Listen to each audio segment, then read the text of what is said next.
իրենց աջակցությունը հայտնեն հայ առաքելական առաջ հայ առաքելական Սուրբ եկեղեցու Հայաստանի Հանրապետության օրվա իշխանությունը կոնկրետ Նիկոլ Փաշինյանը նոր չի որ պայքարում է հայ առաքելական եկեղեցու դեմ ինքը իշխանության գալու հենց հաջորդ օրվանից պայքարել է եկեղեցու դեմ ժամանակին եթե պայքարում էր այլ մարդկանց միջոցով այսպես ասած տակից հիմա բացահայտ արշավանքի անցել եկեղեցու նկատմամբ նաև ծանոթ եք իր վերջին կոչին խմբեր ձևավորելու եկեղեցու վրա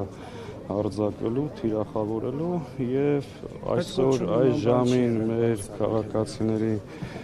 եթե դու նայեք իր քայլերի հերթականությանը, ինքը գնում է դեպի դրան։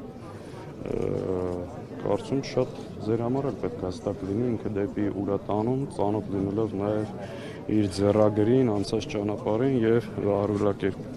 Սա ընդհանրապես զորակցություն է հայոց վեհապարին, հայ առաքելական եկեղեցուն քաղաքացիների կողմից, որ եկեղեցին մենակ չի ու երբեք թույլ չենք տալու, որ այդպես վարվեն մեր եկեղեցին։ Պարոն Սաղաթելյան, ինչ իշխանությունը զատնի դնի այս հարցում։ Սա ընդհանրապես սկիզբն է կարծում եմ, բնականաբար առհասարակ սրա դեմ պայքարելու համար պետքա կռիվ տաս։ Եթե ուզում եք այդ հրեշին մտցնել իր բունը, պետքա լինի համապատասխան արձագանք, պայմանավորվելով, համագործակցելով, լուռ մնալով, կարծելով, որ այլևս կդադարի հարձակվել, չի լինելու։ Պարոն Սաղաթելյան, Սա առաջին քայլն է, շատ պարզ, ընդհանրապես համերաշխություն եկեղեցու։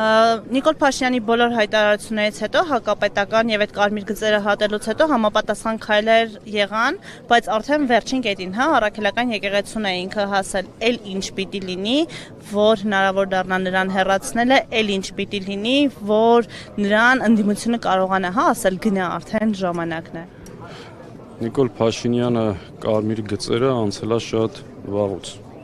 Այս ամբողջ ժամանակահատվածում եղել են տարբեր նախաձեռնություններ, տարբեր շարժումներ, փորձեր, որպեսզի ազատվենք այս չարիքից, դժբախտաբար ցանկալի արդյունք դեռ չենք ունեցել։ Հիմա հետագա քայլեր եւ process-ները ցույց կտան։ Բայց ինքը իր ցանկալի արդյունքին հասնում է, հենց դա է հարցը։ Այսինքն բոլոր Մենք էլ պետք է անենց անենք, որ չհասնի։ Հիմա ինչ եք ասում, չեմ հասկանում։ հնարավոր լինելու է անել դա Պարոն Սաղաթելյան, հստակ քայլ, առաջի քայլը հավաքվեցինք այստեղ մեր աջակցությունը հայտնելու կաթողիկոսին։ Հաջորդ քայլով ինչ պետք է արվի։ Հավաքվել ենք համերաշխություն, զորակցություն եւ աջակցություն հայտնելու։ Քայլերի, գործողությունների, հետագա ծրագրերի համար ավելի պատշաճ տեղում, վայրում եւ ըստ հերթականություն կխոսենք։ Այսօր եկել ենք ասելու ընդհանրապես մի բան, Միջալիս Մიქայել Սրբազանը դա շատ դիպուկ էր ձևակերպել։ Եթե դու ընդունակ ես ամեն ինչի, մենք էլ պատրաստ ենք ամեն ինչի եւ ցույց ենք տալիս, որ վեհապարը եւ եկեղեցին մենակ չի։ Այսօր դրա շուրջ է մեր այսօրվա ստեղ գտնվելը։